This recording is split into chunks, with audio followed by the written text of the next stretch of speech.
जय गरुड़ सुपर्णा स्वामी, जय जगन्नाथ. ஜெய கருட சுபர்ணா, ஜெய் ஜெகநாத். இன்னைக்கு ரொம்ப ஸ்பெஷலான ஒரு ஈவெண்ட் சுவாமி. இன்னைக்கு தான் நம்ம ஜெகநாத் பூரி ஜெகநாத்ல ரத யாத்திரா நடக்கிறது. ரொம்ப ரொம்ப ரொம்ப ரொம்ப விசேஷம்.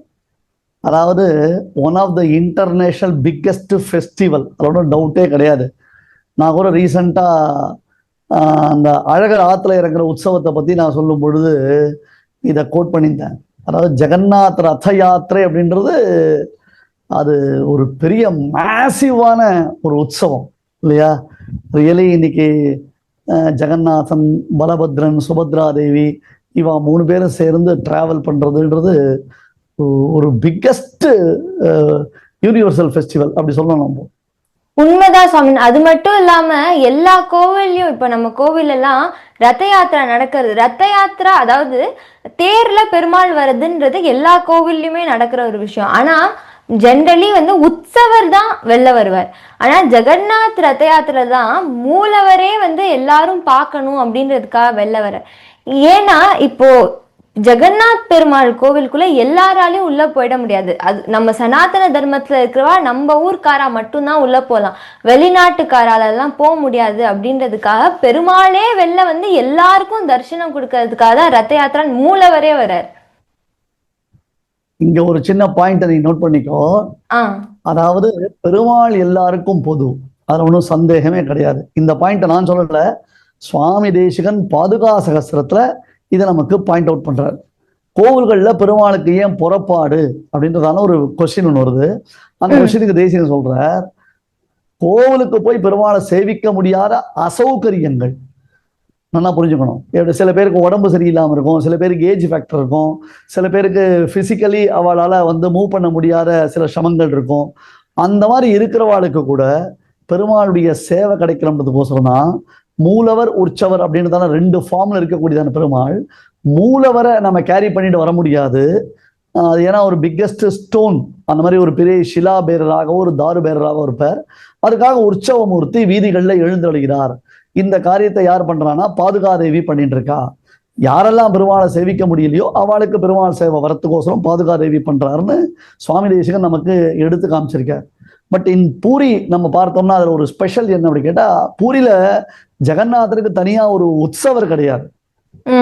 ஜெகநாதருக்கு தனியா ஒரு உற்சவர் கிடையாது. அண்ட் மூலவரே ஒவ்வொரு பீரியட்லயும் என்ன பண்றோம், நம்ம சேஞ்ச் பண்றோம் இல்லையா? நான் இப்ப ரீசெண்டா கூட ஒரு ஸ்லோகம் பண்ணியிருந்தேன் பூரி ஜெகநாதரை பத்தி. ஏகோ ஹி தேவா த்விவிதா விபாதி நீலாத்ரி மத்யே த்விரதேந்திர சைலே தாருஸ்வரூபா புருஷோத்தமோசௌ தேவாதிராஜா ஜெகதாம் பதிஸ்ஸஹ. புருஷோத்தமனான எம்பெருமான் தாருவாக மரமாக நீலாத்ரி என்னும் பூரியிலும் யானைமலை என்னும் காஞ்சியிலும் ஜெகநாதன் தேவாதிராஜன் என 2 ரூபங்களாக சேவை சாதிக்கிறான். ஔதும்பர பலம் லோகே போக்தும் தாவத் நிஷித்யதே வரதாதும்பர விருக்ஷஸ்ய சித்திரம் தத் பலமஷ்டுதே. அத்திப்பழம் சாப்பிடக்கூடாது என சாஸ்திரம் தடுக்கிறது. ஆனால் வரதன் என்னும் அத்திமரத்தின் பலனை இவ்வுலகம் விரும்பி உண்கிறதே, இதென்ன விந்தை அப்படின்னு ஒரு ஸ்லோகம் பண்ணியிருந்தேன். அதாவது பெருமாள் இங்க எப்படி இருக்காருன்னு கேட்டா, நீம் இல்லையா, அவர் வேப்ப மரத்தினாலதான் ஆயிருப்பார் பெருமாள் இல்ல. இதுல ஒரு வேடிக்கை நீ பார்த்திருக்கியா? வேப்பம்னாலே கசக்கும்ல, யாருக்காவது பிடிக்குமா? யாருக்காவது ஒரு வேப்பம் கொட்டையை கொடுத்து இருந்தா சாப்பிடு நல்லா இருக்கும், டேஸ்டா கொடுனா. நாவல் பட்டத்தை கொடுத்து பலாச்சோலையை கொடுத்தா நல்லா இருக்கும், கொட்டையை கொடுத்தா இல்லையா? நீம்னாலே அது ஒரு கசப்பு தான் அப்படின்றாலும் இல்லையோ. ஆனா இங்க பாரு, பெருமாள் இந்த பெருமாள் எப்படி வேப்ப மர ரூபியான பெருமாள் இல்ல. ஜெகநாதன் யாரு? வேப்ப மரத்தினால, கரெக்டா? ஆமா. வேப்ப மரத்தினால ஆன பெருமாள் பக்தர்களுக்கு பாரிஜாத மரமா இருந்துண்டு, ஏன்னா தாரை சொல்றா நிவாச விருக்ஷ சாதுனாம் அப்படின்னு தார பெருமாளை சேவிக்கிறான். சாதுக்களுக்கு நிழல் தரும் மரம் இவன் அப்படின்னு பெருமாளை சேவிக்கிறான். ஆனா வேப்ப மரமா இருந்துண்டு ஆனா அவன் கல்பக மரமாக பக்தர்களுக்கு அமுதத்தை பொழிகிறான். அதாவது பெருமாள் மரத்தால பண்ணப்பட்டவர் அப்படின்றத நீங்க இப்படி ரிலேட் பண்ணியிருக்கேன் அடியே. இப்போ இந்த ரத யாத்திரால இந்த ரத்தம் அப்படின்றது ரொம்ப பெரிய ஒரு விஷயம் சுவாமி. அதை வந்து எப்போலேருந்து ஆரம்பிக்கிறான்னா அக்ஷய திருத்தியிலேருந்து இவ கட்ட ஆரம்பிச்சு இப்ப ரத்த யாத்திராவுக்கு ஒரு வாரத்துக்கு முன்னாடி முடிச்சு பெருமாளுக்கு அப்படின்னு எல்லாத்தையும் தயார் பண்றான். இப்ப இது எல்லாமே கையால அங்க இருக்கிற பக்தர்களால பண்ணப்பட்ட ஒரு விஷயம் அப்படின்னு கேட்டாலே ரொம்ப ஆச்சரியமா இருக்கு. அதாவது வருஷா வருஷம் புதுசா அந்த தேர் ஒண்ணு பண்றா இல்லையா? ஆமா சுவாமி, வருஷா வருஷம் புதுசா பெருமாளுக்காக அப்படின்னு ஒரு ரத்தைய பண்றான். இந்த ரத்தம்ன்றது ஜெகநாதரோட ஸ்ரீமந்திர் மந்திர்ல இருந்து ஆரம்பிச்சு குண்டிச்சா அப்படின்ற குண்டிச்சா மந்திர் வரைக்கும் ஒவ்வொரு வருஷமும் போறது. அதனால்தான் இந்த இந்த யாத்திரைக்கே என்ன சொல்லுவாங்கன்னா குண்டிச்சா யாத்திரைன்னு சொல்லுவோம்ல. எக்ஸாக்ட்லி, குண்டிச்சா யாத்திரை அப்படின்றது தான் இதோட பேர். ஓகே ஓகே, நிறைய விஷயம் தெரிஞ்சிருக்கு. நீ சொல்லு, இன்னைக்கு நீ சொல்றதை நான் கேட்கறேன். சொல்லு சொல்லு சொல்லு. ஜெகநாதனை பத்தி சொல்லச்சே ஆனந்தமா இருக்கு. துஷ்யந்திச்ச ரமந்திச்சன்ற மாதிரி இருக்கு. சொல்லு சொல்லு சொல்லு. அடியன் சுவாமி, இந்த ரத யாத்திராவோட சம்பந்தத்துல ஒரு கதை இருக்கு. இது அடியனுக்கு ரத யாத்திரா அப்படின்னாலே இந்த ஒரு கதை தான் தோணும். பூரிக்கு ஒரு ராஜா இருந்தாலாம் ரொம்ப காலத்துக்கு முன்னாடி. அவர் பேர் கஜபதி புருஷோத்தம் தேவ் அப்படின்னு அவருக்கு பேர். அவர் அங்க பூரியில ராஜ்யம் பண்ணியிருந்தார். எல்லாருக்கும் அவர் ரொம்ப பிடிச்சிருந்தது. ஒரு தடவை ஒரு சத்திரிய காரியங்களுக்காக அவர் கிளம்பி பூரியிலேருந்து நம்ம சவுத்ல இருக்கிற காஞ்சிக்கு வந்திருந்தார். அவர் நம்ம ஏரியாவுக்கு வந்திருந்தார். அங்க வந்து இருந்த போது காஞ்சியோட காஞ்சிக்கு வந்திருந்தார். சோ அப்படி அவர் வந்து அங்க காஞ்சியில இருந்த ராஜாக்கு கஜபதி புருஷோத்தம் தேவ் மகாராஜா ரொம்ப பிடிச்சு போயிடுது. எந்த அளவுக்குன்னா அவரோட பொண்ணோட கல்யாணம் பண்ணி வைக்கலாம் அப்படின்னு ஒரு ஆசை வந்துடுது. அவரோட பொண்ணுக்கு பத்மாவதி தேவின்னு பேர். இவா 2 பேருக்கும் கல்யாணம் பண்ணி வைக்கலாம் அப்படின்னு ஒரு முடிவெடுத்து கேட்டோடனே ஒருத்தர் ரொம்ப பிடிச்சி போயிடுத்து. அவளும் சரி அப்படின்னு சொல்லி கல்யாணம் நிச்சயம் பண்ணிட்டா. இப்ப இதுக்கு எக்ஸாக்ட்லி கொஞ்ச நாள் கழிச்சு ரத யாத்திரா ஆரம்பிக்க போறது. புருஷோத்தம் தேவ் மகாராஜ் என்ன பண்றாருன்னா ரத யாத்திராக்காக எல்லாரையும் இன்வைட் பண்ணி கூப்பிட்டுட்டு நீங்க எல்லாரும் வாங்கோ, எங்க புரிக்கு வந்து எங்களோட ஆதித்யத்தை ஏத்துக்கோங்க அப்படின்னு சொல்லிட்டு அவர் கிளம்புறாரு. அங்க என்ன ஆயிடுது தெரியுமா? அது எப்படி தெரியுமா? அவர் புருஷோத்தமம் ராஜா வந்து காஞ்சிபுரத்துக்கு வந்தார். காஞ்சியில தேவாதிராஜனான அத்திவரதரை சேவிச்சார். ஆமா சுவாமி. காஞ்சியில தேவாதிராஜனான அத்திவரதரை சேவிச்சார். ரைட்டா? இங்க ஒரு சின்ன இன்ஃபர்மேஷன். இந்த அத்திவரதர் போது தான் நான் இந்த ஸ்லோகம் 2த்தையும் கம்போஸ் பண்ணினேன். அதாவது ஒரு சாஸ்திரம் சொல்றேன் கேளு. நீ ரொம்ப அழகா கதை சொல்லிட்டு இருக்க, இருந்தாலும் இதை கொஞ்சம் ஒரு சின்ன விஷயத்த நான் கொடுக்குறேன். ஒரு சாஸ்திரம் என்னன்னா, சாஸ்திர பிரகாரம் அத்திப்பழம் சாப்பிடக்கூடாது. ஃபிக் ஃப்ரூட் அது பேரு இல்லையா? அந்த ஃபிக் ஃப்ரூட் அத்திப்பழம் சாப்பிடக்கூடாது சாஸ்திர பிரகாரம். அது முட்டி வலிக்கும் வைத்தியம், முதுகு வலிக்கும் வைத்தியம், அதெல்லாம் எனக்கு தெரியாது. சுவாமி தேசிகன் அது ஆகார நியமத்துல சாப்பிடக்கூடாது சொல்றீங்க, கரெக்டா? அதே மாதிரி வேப்பங்காய் கசக்கும், வேப்ப மரம் கசக்கும். ஆனா உலகத்துல 2 பெருமாள் பாப்புலர். ஒண்ணு அத்தி வரதர். அத்தி மரத்துல பழுத்த பழத்தை யாரும் விரும்ப மாட்டா. ஆனா அத்தி மரத்துல இருக்கிற அத்தி வரதர் கொடுக்கிற பலன்களை எல்லாரும் விரும்புவா. அதே மாதிரி பொரிக்ஷேத்திரத்துல வேப்ப மரத்தினுடையதான பழமோ யாருக்கும் பிடிக்காது. ஆனால் வேப்ப ரூபத்துல இருக்க அந்த வேப்ப மரமா இருக்கக்கூடியதான புருஷோத்தமன் இருக்கானே ஜெகநாதன், அவன்கிட்ட இருந்து எல்லாரும் பலம் வாங்குறான். உலகத்துல மக்கள் விரும்புற 2 மரம், ஒண்ணு அத்தி மரம், இன்னொன்னு வேப்ப மரம். ஒண்ணு புருஷோத்தமன், ஒண்ணு காஞ்சி.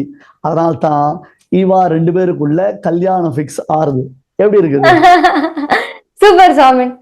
சோ இப்படி கல்யாணம் பிக்ஸ் ஆகி யூ கண்டினியூ. அது அவர் வந்து இங்க காஞ்சி ராஜா பரிவார சமேதமாக மந்திரிகளோட இந்த மாதிரி பூரிக்கு வாங்கோ அப்படின்னு கூப்பிட்டுட்டு இவர் பூரிக்கு கிளம்பிட்டார். ரத யாத்திராக்கு எல்லாம் ப்ரிப்பேர் பண்ணணும். என்ன ஏதோ ஒரு காரணத்தால காஞ்சி ராஜாவால வர முடியறது இல்ல. அவர் என்ன பண்றாரு, என்னோட ரெப்ரசன்டேட்டிவா ஒரு மந்திரி அமைச்சிடுறார். இப்ப இந்த மந்திரி என்ன பண்றாரு, அவருக்கு விஷயம் தெரியல. அவர் அங்க போய் ரத்த யாத்திராலாம் இப்படி இருக்கே, இப்படி ஒரு பெருமாளா, இவ்வளோ பெரிய ரத்தமான்னு வியந்து போறார். அப்ப என்ன ஆகுது, ரத்த யாத்திரா ஆரம்பிக்க போறது. அங்க சேரப்பஹாரான்னு ஒரு கைங்கரியம் பண்ணுவா. அங்க இருக்கிற ராஜா என்ன கைங்கரியம், என்ன பேரு? சேரப்பஹாரா அப்படின்னு அவ ஒடிஷா லாங்குவேஜ்ல அழகா சொல்றா. அதாவது அப்ப அந்த ஊர்ல இருக்கிற ராஜா ஒரு ப்ரூம், அதாவது தொடப்பத்தை வச்சுட்டு பெருமாளோட ரத்தத்துக்கு தண்ணி தெளிச்சு ஃபுல்லா பெருக்கி அதை பெருமாளுக்கு கிளீன் பண்ணி அதுக்கப்புறம் தான் பெருமாளை ஏழை பண்ணுவா. இது ஒரு கைங்கரியம். அதாவது பெருமாள் எழுந்திரக்கூடிய வீதிய அவ சுத்தம் பண்ணணும் ராஜாக்கள். ஆமா, ராஜாக்கள் பெருமாளோட வீதியை சுத்தம் பண்ணணும். அதாவது இவா என்ன நினைக்கிறான்னா, எவ்வளோ பெரிய ராஜாவா என்னவா இருந்தாலும் பெருமாளுக்கு முன்னாடி ஒரு சேஷன், ஒரு சர்வெண்ட் தான் நம்ம அப்படின்ற ஒரு பிலீஃப்ல இதை இவா பண்றா. காஞ்சியிலேருந்து வர மந்திரிக்கு இதை பத்திலாம் எதுவுமே தெரியல. அவர் வரார், இதெல்லாம் பார்க்கிறார். இவர் என்னது, ஒரு ராஜா வந்து ஒரு சேவகனோட, ஒரு சர்வெண்டோட வேலையை பண்ணிட்டு இருக்கார். இங்க ஊர் மக்கள் யாரும் அதை தடுத்து நிறுத்த கூட இல்லை. ஊர் மக்களுக்கு ராஜா மேல ஒரு மரியாதையே இல்லை, எல்லாருக்கும் முன்னாடி இப்படி பண்றாரே அப்படின்னு சொல்லிட்டு, இப்படிப்பட்ட ஒரு ராஜாக்கு நம்ம ராஜகுமாரியெல்லாம் கொடுக்க முடியாது அப்படின்னு சொல்லிட்டு அவர் முடிவு பண்ணிடுறார். முடிவு பண்ணது மட்டும் இல்லாம அங்க ராஜா கிட்ட சொல்ல, யார்கிட்டயும் பேசல, பூரியிலேருந்து ஒன்றும் சொல்லாம அப்படியே கிளம்பி போய் திருப்பி காஞ்சிக்கு போறார். இப்போ சுவாமி எனக்கு இங்க ஒண்ணு ஞாபகம் வந்தது. இங்க இந்த சேரப்பஹாரா அப்படின்றது ஒடிஷால மட்டும் இல்ல, ரத்த யாத்திரை எங்கெங்கெல்லாம் நடக்கிறதோ அங்க எல்லாமே பண்ண ஒரு விஷயம். இது வந்து மயிலாப்பூர்ல கூட, பெசந்த் நகர் மயிலாப்பூர் ரத்த யாத்திரால கூட நடக்கிறது அப்படின்னு நான் கேள்விப்பட்டேன் சுவாமி. ஆமா, அதாவது ஜெகநாத யாத்திரை மெட்ராஸ்ல நிறைய நடக்கிறது. எஸ்பெஷலி மயிலாப்பூர்ல வருஷம் அவ பண்ணுவா. இன்ஃபேக்ட் ஒரு வருஷம் அந்த கைங்கரியம் எனக்கு கிடைச்சது. எனக்கு ஸ்பெஷல் இன்வைட்டிங் நான் போயிருந்தேன். சொல்லுமா. சோ அந்த மாதிரி அங்க ஒரு ராஜா மாதிரி நீங்க போய் அந்த கைங்கரியம் பெருமாளுக்கு என்ன எவ்வளவு ராஜா மாதிரி இல்ல, பெருமாளுக்கு இங்கேயும் ஒரு சாஸ்திரார்த்தம் ஒன்று சொல்றேன் நான். Because you are too sharp. உனக்கு ரொம்ப இன்ட்ரெஸ்டிங்கா இருக்கும், கேட்குற நம்ம நேயர்களுக்கும் இது ரொம்ப இன்ட்ரெஸ்டிங்கா இருக்கும்ன்றதுக்கோசரம் இந்த விஷயத்தை நான் சொல்றேன். இந்த ராஜான்னு இல்லை, இப்போ நம்ம திருவனந்தபுரம் மகாராஜாக்கள் பாரு, எல்லாரும் பத்மநாபதாசர்கள்னு பேர் அவளுக்கு. அவ வந்து பெருமாளுக்கு ரெகுலரா கைங்கரியம் பண்ணுவா. இப்போ பெருமாள் ஆராட்டு உற்சவம் போச்சு, ராஜா முன்னாடி கையில கத்தி எடுத்துன்னு பெருமாளுக்கு மெய்க்காவல், அதாவது செக்யூரிட்டி, பெருமாளுக்கு செக்யூரிட்டியா ராஜா போறதை நம்ம இன்னைக்கு கூட பார்க்கலாம் நம்ம. அதே மாதிரி மேல்கோட்டை சம்பத்குமாரனுக்கு கைங்கரியம் பண்ணக்கூடியவர்கள் யதுவீர மகாராஜாக்கள், மைசூர் மகாராஜாக்கள் மேல்கோட்டை சம்பத்குமாரனுக்கு பண்ணுவா. நம்ம ஹிந்து சாம்ராஜ்யத்தினுடைய தலைவர் சத்ரபதி சிவாஜி, அவர் பவானி தேவிக்கு எப்படி கைங்கரியம் பண்ணி பவானி தேவியுடைய டிவோட்டியா இருந்திருக்காரு நம்ம பார்த்திருக்கோம் இல்லையா? ஏன் காஞ்சிபுரத்திலேயே பின்னால நம்ம காலாட்கள் தோழ உடையார் அப்படின்றதான ஒரு பரம்பரை, ராஜ பரம்பரை வந்தது. பல்லவர்களுக்கு பிறகு காலாட்கள் தோழ உடையார். இந்த யமுனை துறைவர் திருமுற்றம் என்னுடைய வரலாற்று நாவல்ல அதை குறிப்பிட்டிருக்கேன். அந்த காலாட்கள் தோழ உடையார் தேவப்பெருமாள் பத்தி உலாத்தல்ல வாகன மண்டபத்துல எழுந்தருளும் பொழுது பவின் தீவட்டின்னு பேரு. பவுன் தீவட்டினா வெள்ளி தீவட்டி. அந்த வெள்ளி தீவட்டியா ராஜாதான் பிடிப்பார், ராஜாதான் பெருமாளுக்கு கைங்கரியம் பண்ணுவார். புரியுதா? பட் இந்த மந்திரி அதை கொஞ்சம் அண்டர் எஸ்டிமேட் போட்டார் போல இருக்கு. நீ கதையை சொல்லு, ரொம்ப இன்ட்ரெஸ்டிங்கான விஷயம். இன்னொரு ஒரு சாஸ்திரார்த்தம் சுவாமி தேசிகன் நம்முடைய பூர்வர்களை பத்தி சொல்லும் பொழுது வந்தே ஹஸ்திகிரீஷஸ்ய வீதிசோதக கிங்கரான்னு சாதிக்கிறார். தேவப்பெருமாள் எழுந்திரக்கூடிய வீதிகளை துடைத்து பெருக்கி கோலமிட்டு சுத்தம் செய்பவர்கள் நம்முடைய ஆச்சாரியர்கள்னு வர்ணிக்கிறார். இந்த கைங்கரியத்தை சாதிக்கிறார். சுவாமி ராமானுஜருடைய 5 கட்டளையில ஒரு கட்டளை என்ன அப்படின்னா, திருக்கோவில்களை பெருக்குவது மெழுகுவது என்று. இதை அம்பரீஷ சக்கரவர்த்தி பண்ணினார் என்பது பாகவதத்துல வந்திருக்கு. அம்பரீஷ சக்கரவர்த்தி பெருமாளுடைய கோவிலை பெருக்கி முழுகி கோலமிட்டான் என்பத பாகவதத்துல சுகபிரம்ம வர்ணிக்கிறார். அதனால ராஜாக்கள் ராஜாதிராஜன் தேவாதிராஜனுக்கு அவர்கள் சேவகர்கள் தான். பட் அன்பார்ச்சுனேட்லி இந்த மந்திரிக்கு அது புரியல. நீ சொல்லுமா. அதனால இப்படிப்பட்ட கைங்கரியத்தை பண்ற ராஜா, இவ்வளோ அழகான ராஜா, நம்ம ராஜகுமாரிக்கு இவரோட இன்னும் சிறந்தவர் கிடைக்க மாட்டார்னு நினைச்சிருக்கணும். ஆனா அப்படி இல்லாம அந்த மந்திரி இத புரியாம இப்படி ஒரு கீர்த்தனமான வேலையை பண்றாரே, மக்கள் யாரும் தடுக்கலையே அப்படின்ற ஒரு இதுல திருப்பி கிளம்பி இந்த கல்யாண சம்பந்தமே வேண்டாம் அப்படின்னு போய் இத அவர் காஞ்சி மகாராஜா கிட்ட கொஞ்சம் மசாலா எல்லாம் போட்டு காசிப் மாதிரி சொல்லியிருக்காரு, மேகசின்ல போடுற மாதிரி. அங்க அந்த மகாராஜா கல்யாணத்தை கண்டினியூ பண்றதுக்கு போட வேண்டிய மசாலா காட்டுல கல்யாணத்தை கேன்சல் பண்ணக்கூடிய மசாலா அதிகமா இருந்திருக்கு. அதானே? எக்ஸாக்ட்லி. இப்ப என்ன ஆகுது, காஞ்சி மகாராஜாக்கும் இது என்ன இப்படி ஒரு மகாராஜான்னு கோவம் வந்து அவர் என்ன பண்றாரு, பத்மாவதி தேவிக்கு ஒரு ஸ்வயம்வரத்தை ஆர்கனைஸ் பண்ணிடுறாரு. இதுல எல்லா மகாராஜாவையும் கூப்பிடுறார். கஜபதி புருஷோத்தம் தேவ் மகாராஜா தவிர பூரியை விட்டுட்டு எல்லா மகாராஜாவையும் கூப்பிட்டு பண்றார். இது என்ன ஆயிடுது, கஜபதி புருஷோத்தம் தேவ் மகாராஜுக்கு கோவம் வந்துருது. என்னோட தானே கல்யாணம் நிச்சயம் பண்ணது, எல்லாம் நம்ம சரின்னு சொல்லிட்டு இப்படி சொல்லாம ஸ்வயம்வரம், அதையும் என்னையும் கூப்பிடாம பண்றது தப்பு இல்லையா அப்படின்னு சொல்லிட்டு கோவம் வந்து என்ன பண்றாரு, அவர் உடனே ஒரு ராஜா இல்லையா ஒரு சத்திரியரா படையெடுத்துன்னு போயிடுறாரு. ஆனா என்ன ஆயிடுறது, அவ அந்த போரை தோத்துடுறா. அது மட்டும் இல்லாம அவ வச்சிருந்த கேம்ப் கண்டோன்மெண்ட் எல்லாமே எரிஞ்சு போயிடுது. பயங்கரமா ஒரு தோல்வி அடைஞ்சு அவ திருப்பி பூரிக்கு வர. இப்ப என்ன ஆயிடுது, ராஜாக்கு ஒரே கோவம். யார் மேலன்னா ஜெகநாதர் மேலே. நான் உனக்காக தானே சேவை செஞ்சேன், உனக்காக தானே கைங்கரியம் பண்றேன்னு வந்தேன். இப்போ நீ வந்து என்னன்னா எனக்கு சப்போர்ட் பண்ணணும், அட்லீஸ்ட் ஒரு பக்தனா என் மேல அருள் புரியணும், ஒரு பலன் கொடுக்கணும் அப்படின்னு பார்த்தா நீ அதை விட்டுட்டு என்ன போருக்கு போனவனையும் இப்படி தோக்க விட்றியே, என்ன ஜெகநாத்தான்னு ஒரு கோவமா பேசுறாரு. உடனே ஜெகநாத திருப்பி என்ன வந்து சொல்றேன்னா, நீ இப்ப திருப்பி போருக்கு போ, இப்ப உனக்கு ஜெயம் நிச்சயம் அப்படின்னு சொல்றாரு. சோ இப்ப என்ன ஆகுது, இவ ராஜா எல்லாம் போருக்கு வந்து ப்ரிப்பேர் பண்ணின்னு கிளம்பிடுறா. அப்போ ஜெகநாதரும் பலதேவரும் அவ ரெண்டு பேருமே இறங்கி போர்ல சோல்ஜர்ஸா கிளம்பிடுறா. ஜெகநாதர் ஒரு பிளாக் கலர் ஹார்ஸ் மேலயும் பலதேவர் ஒரு ஒயிட் கலர் ஹார்ஸ் மேலயும் கிளம்பி போயிட்டே இருக்கா. இப்ப என்ன அது ஒரே காம்பினேஷனா, அவ ரெண்டு பேரும் என்னென்ன கலரோ அதுக்கு ஏத்த மாதிரி ஹார்ஸ் இருக்கணும்ன்ற மாதிரி. ஆமா, அவ அதுக்கு ஃபேஷன் ஸ்டேட்மெண்ட்ல அந்த இன்னைக்கு என் ஷால் கலரும் உன்னுடைய ட்ரெஸ் கலரும் மேட்சிங்கா இருக்கு, அந்த மாதிரி தான் அது. அந்த மாதிரி அவ ரெண்டு பேரும் கிளம்புறா. இப்போ இந்த மாதிரி அப்பயும் பயங்கர வெயில் காலம், அவ ரெண்டு பேருக்கும் பயங்கரமா வேர்க்கிறது. வழியில ஒரு மோர்காரி வரா, அந்த ஊர் மோர்காரி. உடனே நிறுத்தி ரெண்டு பேரும் பானையா அவகிட்ட இருக்கிற எல்லா மோரையும் குடிச்சிடுறா. உடனே அந்த மோர்காரிக்கு ரொம்ப சந்தோஷம், இன்னைக்கு நம்மளுக்கு சேல்ஸ். எப்படி சொல்லணும் மோர் அண்ட் மோர்ன்னு கேட்டு குடிக்கிறாளா? ஆமா, தில் மாங்கே மோர் இது. அவ ரெண்டு பேரும் பாத்திரமா மோர் குடிக்கிறா. உடனே மோர்காரிக்கு ரொம்ப சந்தோஷம், இன்னைக்கு சேல்ஸ் வேற லெவல், ப்ராஃபிட் மார்ஜின் தான், இன்னைக்கு கரோத்பதி தான் நம்மன்னு சந்தோஷப்படுறா. மோர்லாம் குடிச்சு முடிச்சுட்டு பைசா கொடுங்கன்னு கேட்டோடனே ரெண்டு பேரும் சொல்றா, எங்க கிட்ட பைசாலாம் கிடையாது, நாங்க ரொம்ப நார்மல் சோல்ஜர்ஸ், சண்டை போட போறோம், பின்னாடி எங்க ராஜா வரார், அவர்கிட்ட பைசா கேட்டுக்கோங்கன்னு. என்னன்னா அவளோட ஒரு மோதிரத்தை கழட்டி அந்த மோர்காரி கொடுத்துறா, பின்னாடி வரவா கிட்ட கேட்டுக்கோங்க அப்படின்னு. அப்ப இந்த டோக்கன் சிஸ்டம் மாதிரி அவ வந்து பைசா இது பண்ணியிருக்கா. அப்ப அவ மோர்காரியும் சரி ஓகே அப்படின்னு சொல்லிட்டு அந்த மோதிரத்தை வாங்கினா அங்க இருக்கா. பின்னாடி ராஜா ஒரு ஃபுல் படையோட எடுத்துன்னு வர்றார். இந்த மோதிரத்தை காமிச்சு அவ உடனே நிறுத்தி, இல்ல நீங்க போக முடியாது, எனக்கு பைசா கொடுங்கன்னு கேட்கிறா. மோதிரத்தை காமிச்சோடனே ராஜாக்கு புரிஞ்சுடுத்து, இது ஜெகநாத்தோட டைமண்ட் மோதிரம், சாதாரண மோதிரம் இல்ல, அவரே உட்காந்து டிசைன் பண்ணி சூஸ் பண்ண டைமண்ட் மோதிரம். உடனே எடுத்து ராஜாவே டிசைன் பண்ணி கொடுத்து பண்ணின மோதிரம். ஆமா, அந்த மோதிரம். உடனே ராஜாக்கு புரிஞ்சிடுது, இது ஜெகநாத்தோட மோதிரம், ஜெகநாத்தே தனக்காக போர் புரிய கிளம்பிட்டார் அப்படின்னு. ராஜாக்கு ஒரே சந்தோஷ குலூகலத்துல என்ன பண்றாருன்னா, அவ கேட்ட பைசாவை கொடுத்துட்டு, அது மட்டும் இல்ல, அங்க ஒரு பெரிய வில்லேஜ், ஒரு கிராமம் இருந்தது, அந்த கிராமத்தே அவளுக்கு கொடுத்துட்டா. அந்த மோர்காரிக்கு மணிகான்னு ஒரு பேரு.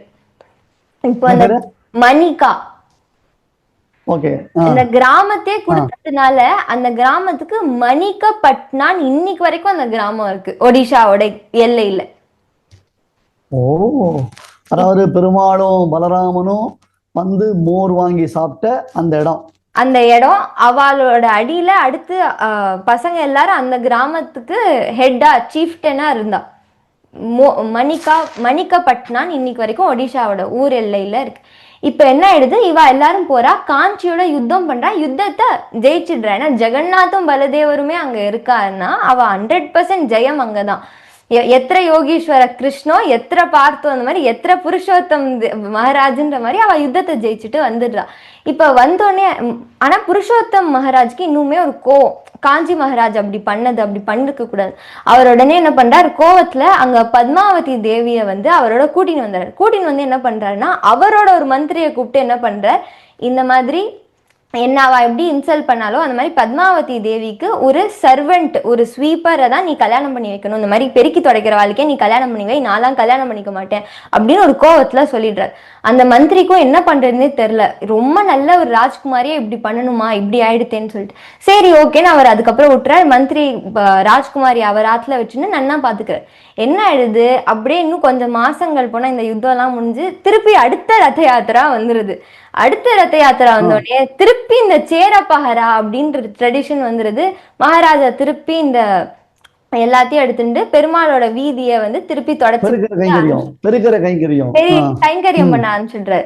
அப்ப என்ன ஆகுது, மந்திரி டக்கு டக்குன்னு போய் பத்மாவதி தேவியை கொண்டு வந்து கையை கொடுத்து, நீங்க தான் சொன்னது இந்த மாதிரி பெருக்கி துடைக்கிறவா இந்த ஒரு வேலையை பண்றவாளுக்கு கல்யாணம் பண்ணி வைக்கணும்னு, நீங்க அதை தான் பண்ணிட்டு இருக்கீங்க, இருந்தாங்க கல்யாணம் பண்ணுங்கன்னு கையை கொடுத்துட்டார். வேற வழியே எல்லாம் மகாராஜாவும் இந்த மந்திரிவர் இவ்வளவு ஸ்மார்ட்டா இருக்காரே அப்படின்னு சொல்லிட்டு கல்யாணம் பண்ணின்றாரு. சோ இதுதான் வந்து ஜெகநாத் இல்லையா, super super sweeper super sweeper அப்படின்ற ரத யாத்திரா கதை அடியே. சூப்பர்மா, இது ரொம்ப நல்லா இருக்கு. இதெல்லாம் தான் இப்ப நெக்ஸ்ட் ஜெனரேஷனுக்கு தெரியணும். அதாவது எவ்வளவு பெரிய பதவியில நாம இருந்தாலும் நாம பெருமாளுக்கு கைங்கரியம் பண்ணணும். ஒரு அங்க போய் நான் எப்படி பண்ணுவேன் அப்படி பண்ணுவேன், ஹோதாலாம் காமிச்சுக்கிறது பந்தாலாம் காமிச்சுக்கிறது எந்த பிரிவாலும் அப்படிலாம் கிடையாது.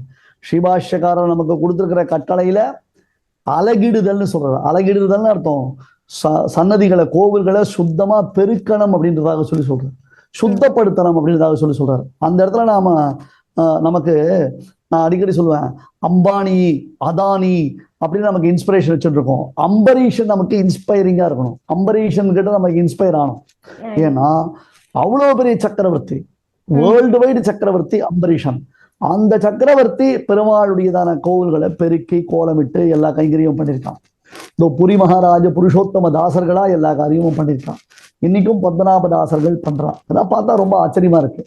இன்னைக்கு இந்த ரத யாத்திரை பொழுது நாம புருஷோத்தமனை நினைச்சுண்டு இல்லையா இந்த மாதிரி ஒரு கதையை பேசுறது ரொம்ப அற்புதம்.